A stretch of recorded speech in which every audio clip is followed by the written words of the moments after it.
আসসালামু আলাইকুম এভরিওয়ান, সবাই কেমন আছেন? আলহামদুলিল্লাহ, আমিও ভালো আছি। আজকে আমি দুপুরবেলার খাওয়ার আয়োজন অবশ্যই একজন মানুষের জন্য এতগুলো আয়োজন করছি। এখানে আছে ভাত, এখানে আছে মাছের তরকারি, মাছ দিয়ে সিম দিয়ে আলু দিয়ে রান্না করছি। এখানে আছে পাতলা ডাল, তারপর আছে কাসকি মাছ।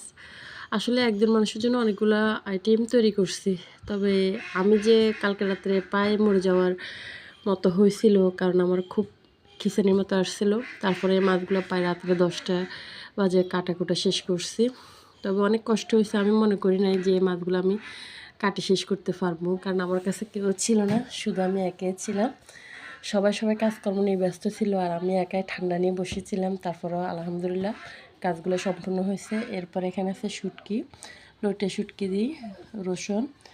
তারপরে এখানে আছে করলা ভাজি, এখানে আছে মুরগার মাংস বোনা, এখানে আছে আলু ভাজি, এখানে আছে মাছের ভর্তা।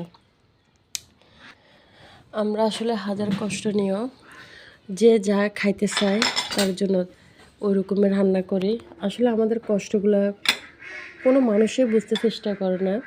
শ্বশুরবাড়ি বা বাপের বাড়ি, অনেকে বাপের বাড়িতে সাপোর্ট আছে, আবার অনেকে শ্বশুর বাড়িতে সাপোর্ট আছে। যাক, সবার ভাগ্য তো আর একরকম হয় না।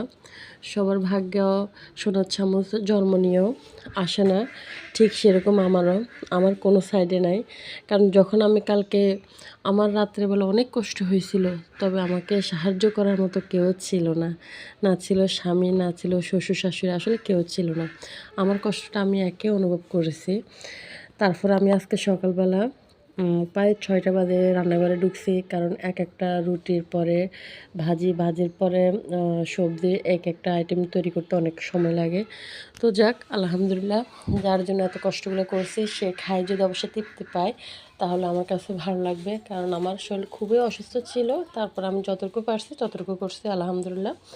সবাই আমার জন্য দোয়া করবেন, আমি যেন অবশ্যই ভালো থাকি।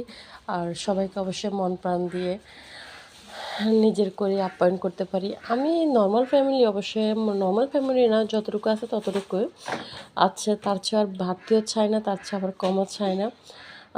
এভাবে যেন সবাইকে নিয়ে সুখে থাকতে পারি। সবাই আমার জন্য দোয়া করবেন। আলহামদুলিল্লাহ। আল্লাহ হাফেজ। আসসালামু আলাইকুম।